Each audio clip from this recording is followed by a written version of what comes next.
Speaking of giving people a pass, here's another thing that's wrong with Joe Biden. I mean, look, forgive me, Father. Forgive me, Father.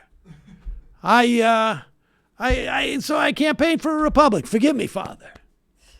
Here he is. I gotta admit, I kind of like that move. That is very BD. It's just whatever. Screw you. It is. That's probably what this is Joe Biden and Walter Mondale at the University of Minnesota back in, 2015? Yep. While he's sitting vice president. And two vice presidents. Mondale was, wasn't he, I believe Mondale was, in fact. Mondale was Carter's vice president. I'm probably the only person I know who read Walter Mondale's biography. This back is in fascinating. Fascinating. And then Walter went to the Bureau of Labor Statistics, and he got a manual, and he looked it up, and that was how they developed a new method. So for two cola vice payments. presidents, one sitting, one not, and they're there, and they're talking about Dick Cheney. Vice President Biden, did you talk to your immediate predecessor about this? I did. No, I didn't talk to him about the job. Look, But about how the vice presidency worked? no, what I talked to about him, look, first of all, I actually like Dick Cheney for real. I get on with him. I think he's a decent man. When I went to see him, Pause it for 1 second. Let's just take a moment and talk about what constitutes decency in a man or woman, for that matter. What is it? What does it take for you not to be a decent person? Okay, so let's just say we have a baseline. Cares about his wife, cares about his children, maybe even donates money to a charity or 2 or 5 in the community. What is the base? Is it impossible for you not to be a decent man at that point? What if when you drive by certain neighborhoods, you give the finger to kids playing on the streets that you don't like? I mean, does that make you undecent even if you do all those other things? Or what if actually you see a cat or a dog in the street and you decide, like, I'm going to speed up just a little bit to hit it because I just want to see how that feels, or that's fun, or what? Does that make you undecent if you do all those other things? Or what if you encourage the invasion of a country that leads to the deaths of hundreds of thousands of people, hundreds of thousands of innocent people? And you also force intelligence agencies to give you information so that you can basically present a lie to an entire country to allow for the killing of hundreds of thousands of people, mothers, daughters, sons, fathers, killing all of them and creating 4 million refugees. But you're good to your wife. You're good to your kids. Give to a bunch of charities in your community, and you're also, if you say you're going to be at lunch with somebody, you show up there at time. And does that make you a decent man? I'm just curious, where's the bar? What can you do to not be a decent man if Dick Cheney is a decent man? Don't forget the part where you have to be nice to Joe Biden. Right. No, I am more on the side of, like, let's all deal with the fact that nobody's perfect and so on. And part of the reason that I have that perspective is I think you do need to actually hold the true, this is a genuinely evil negative force in the world for those occasions where it really rises up. And I think Dick Cheney would be the most clear example of that, maybe even still in the Trump era. From Halliburton to torture to voting against a resolution to free Nelson Mandela, to, by the way, should be an angle not just for the left issues we're talking about, but Biden's riding Obama's coattails. Dick Cheney was at the forefront of profound disrespect, borderline incitement against Barack Obama. Yeah, I'm just curious as a philosophical question. What does it take in Joe Biden's mind to be an undecent man? Yeah. Continue. Signing like Dick a Cheney, fake. for real. I get on with him. I think he's a decent man. When I went to see him, I didn't talk to him before. I went to see him after we were elected, and I went to see him at the residence. And he and his wife were extremely gracious to Jill and to me. Wow. And he talked about how the office worked as related to the functioning of the office. This is how you stovepipe but he had intelligence. a very different relationship, and he was a powerful vice president. He had a very different relationship with President Bush. And one of the things I learned from, and it probably sounds like I'm making this up when I say I learned from, but I spoke to this man repeatedly about this job. And where doesn't Mondal? Don't we keep going here? Mondal says something like,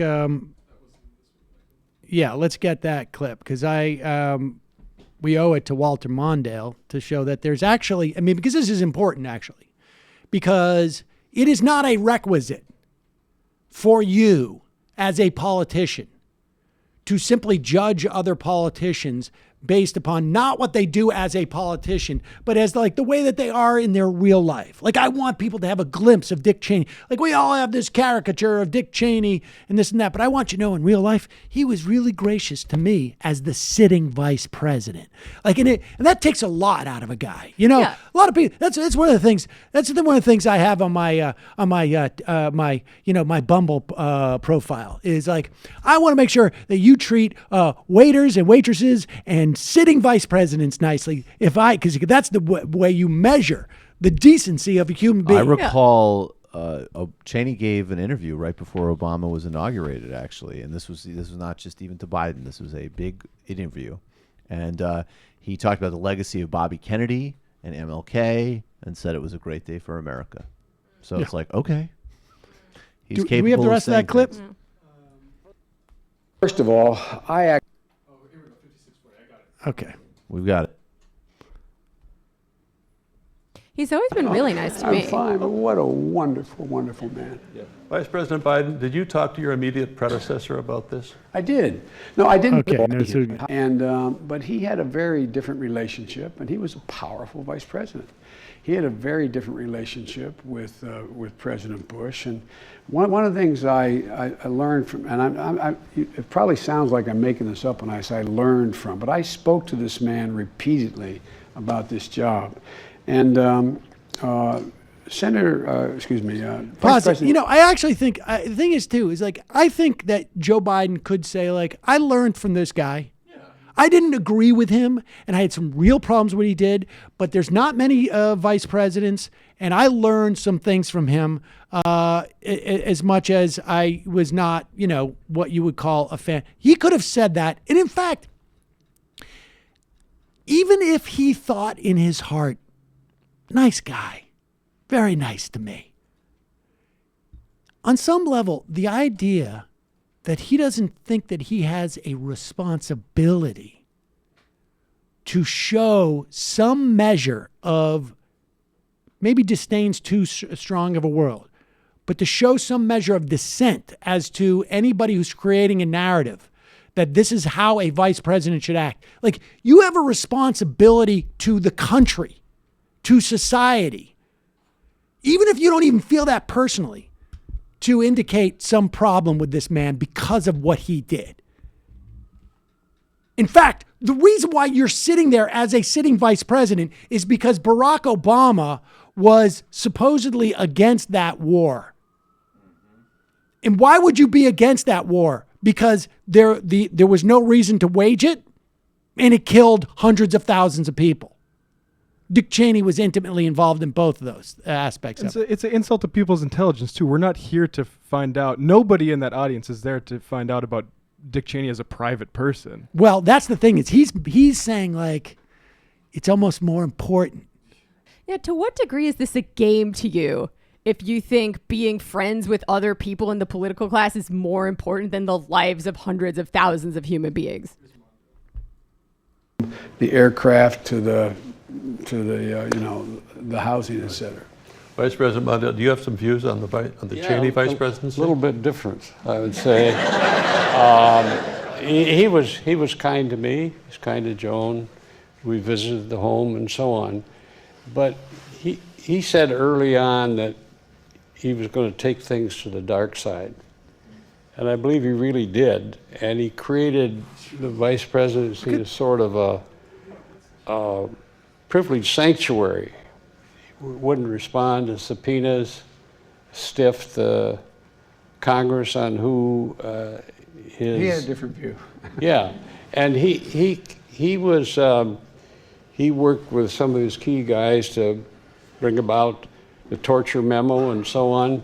I think those were bad days in the history of the vice president. I know all the things you said are right, but I have a kind of I don't disagree with that. harsh view of the man. I have a harsh view of how the vice presidency, the office, was used. And so that's why Passive, I never... Passive, I mean, right. It was unfortunate what happened to it was unfortunate what happened to Anita Hill. All these things happen. And people just happen to be there. You know, I have to say this, honestly. Like, I never paid that much attention to Joe Biden. I mean, years ago as a senator, you know, I was not terribly enamored with him. The Democratic Party was to the right of where it is. And, you know, I was never a fan. But the more I watch Joe Biden now, like, honestly, like, I don't know if there's anybody in the Democratic race. Like I say, in the first, I don't know, top 8 candidates. I don't know who, after that. But Joe Biden, I think, is just a horribly problematic person. I mean, as a leader and I mean, politics, but just even this exchange where he's like, yeah, no, I can. If you're going to remind everybody about the torture, about the disdain for Congress, about the war, about all these things, let me just say it's unfortunate that that stuff happened around him. But if there was anybody in the Bush administration responsible for the horrific things that happened during the Bush administration, if you could point to one person, I don't think you can ever point to one person, but if you had to, you would have to say Dick Cheney. And he said this back in 2015, it's before the movie Vice came out.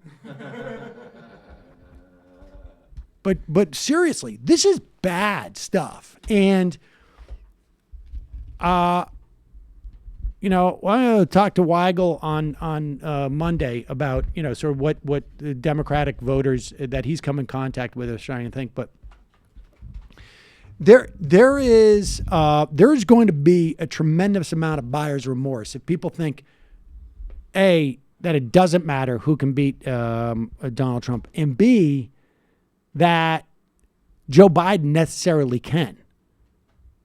I mean, let me put it this way. Shows like ours tend to be canaries in the coal mine. And now this stuff may not be effective for Donald Trump to put out there on video, but people are going to. It exists. And this is highly problematic, I think. Well, I think there are arguments for both Biden and Bernie being able to beat Trump. I think Biden will peel off the people who care more about being socially conservative, and Bernie will peel the people off who care more about economic populism and their material interests. But given that there are equally strong arguments for both's electability, we need to pick the one that is going to be good, that's going to help people and not, bring back all the terrible politics from the 90s.